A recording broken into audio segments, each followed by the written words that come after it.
Hi, I'm Brad Frey, Music Supervisor here at AIVA Technologies, back with another update video for our online music engine. There's been a few updates since the last video, but very small updates, not big enough that I think they warranted their own video. So we're going to do some catching up on those older updates, but also let you in on the newest update that's dropping today with some features that I think you'll be excited about. So let's hop onto the platform and I'll show you some of what's new. So first I want to direct you to this community tab on the side here. And if you click that, you'll be directed to join the new AIVA Discord channel. And so if you join that, I'll show you here.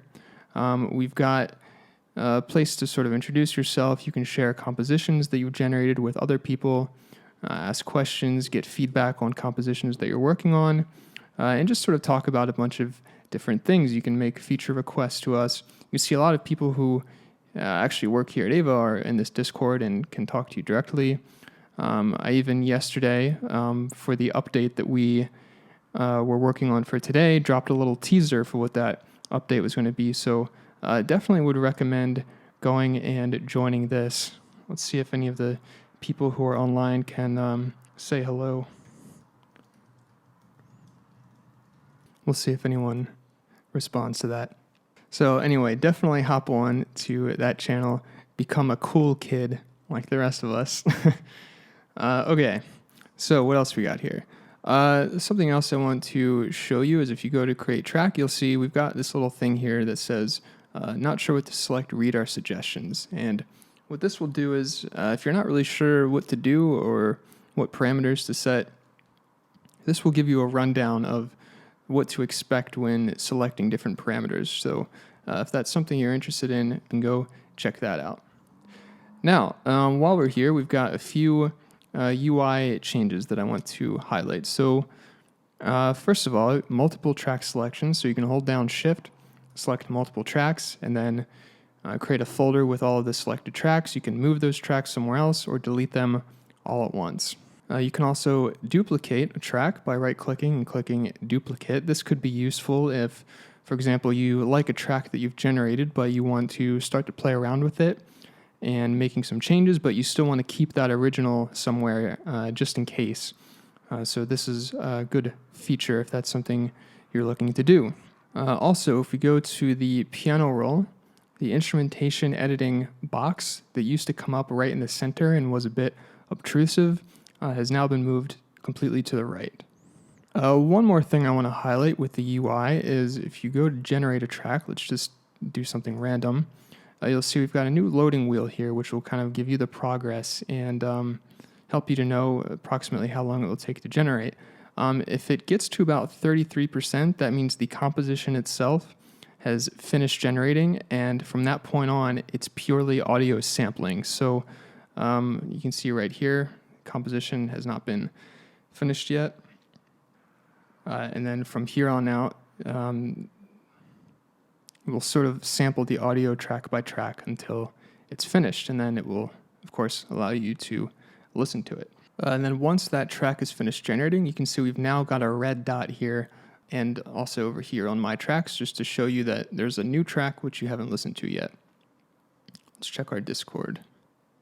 Yay, okay, people responded.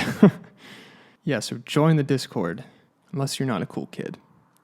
Okay, what else we got here? 20th Century Cinematic preset. We have some improvements to the harmonies and instrumentation there, so it should be sounding a little better. Custom tempo maps. I think the best way to show you this is to show you in Logic. So going to open that up. And if we look here, you can see there's now some deviations in the tempo map here, which will create some slowing down and speeding up of the tempo to hopefully get a little bit of a better performance out of it. It's a bit subtle in this example, and in different cases you may see more extreme or less extreme tempo curves depending on the pacing you select. So typically if you select slow pacing, the curves may be more extreme as opposed to fast, which will be a little more contained. And this may also allow for some retards, some slowing down at the end of sections, which will sound, in a lot of cases, very satisfying. So something to be on the lookout for there.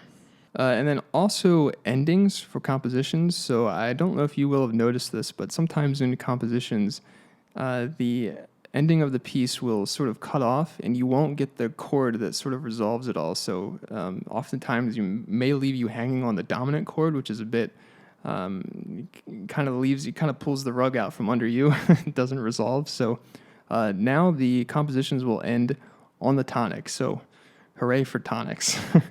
And last but not least, I know a lot of you have been excited about this, and I am happy to announce that we have added percussion and drums to the music engine. So for now, we've added drums just to the rock and pop presets, and we'll be focusing on adding percussion and drums to other presets. I'll talk about that in a minute, but I just want to show you some examples of that right now. So here's an example of the rock preset with drums.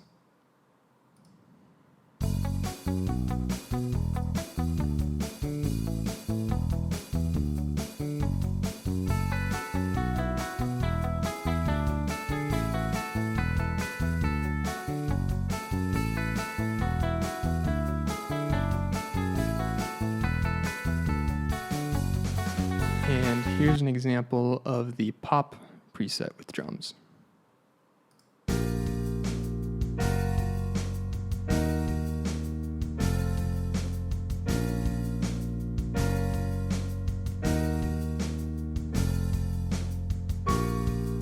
Now you'll notice here we've got the drums showing up as these green MIDI notes in the piano roll, and so something that we're going to be working on in the future is creating a section of the piano roll which will sort of show what's happening in the drums a little bit better than these MIDI notes here, which can be a bit ambiguous because you may not know what drums are being represented by these notes. So that's something we're going to be working on. I'll talk about that in a minute. One more thing I want to mention about the rock and pop presets is that both of those presets are now available to our free users. So what you can do now is, if you're a free user, you can generate an unlimited amount of rock and pop pieces with those presets.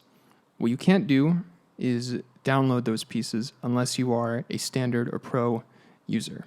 For those of you who have been holding off and really wanting to try out those presets, as of right now, you can go do that. So, okay, a couple upcoming things I want to mention quickly.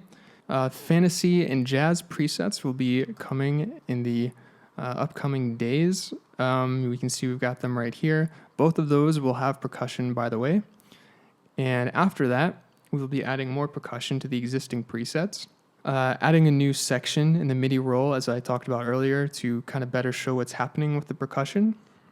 And then expanding on the variety and the possibilities for existing presets. So feel free to suggest anything that you want out of those existing presets. So if there's something that you can't currently do, whether it's you want to compose in a certain time signature or use a certain ensemble or set of instruments, do let us know, because that's something we're going to be heading into and expanding on a lot with those existing presets.